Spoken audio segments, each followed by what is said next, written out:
下來繼續來看，國民黨內有傳言，講有部分的參選人驚會影響到選情，所以唔敢邀請因的黨主席徛台輔選，所以外界就驚替鄭麗文是票房的毒藥。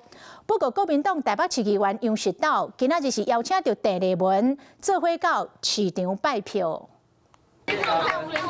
聽到人講伊是票房的毒藥，越頭就離開。國民黨主席鄭麗文出現在木柵市場，為台北市議員楊石斗掃街拜票。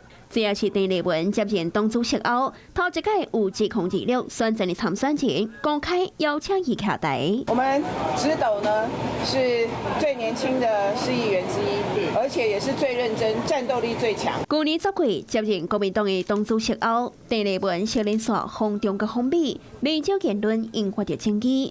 風聲講部分南亞的參選人煩惱會影響到地方選情，唔敢找黨主席徛台。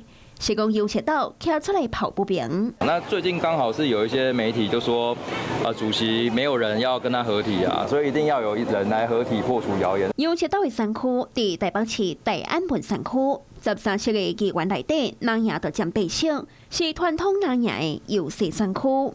鄭麗文來到木柵輔選，顧基本盤，黨內議員也有其他建議。多談地方事，多顯示國民黨在地方執政的政績跟未來的願景，可能對這一次9合1地方大選是比較有幫助的。指控記錄選戰升溫，鄭麗文到底是候選人強烈的支持，也是會成做影響選情的變因，有關充滿變數。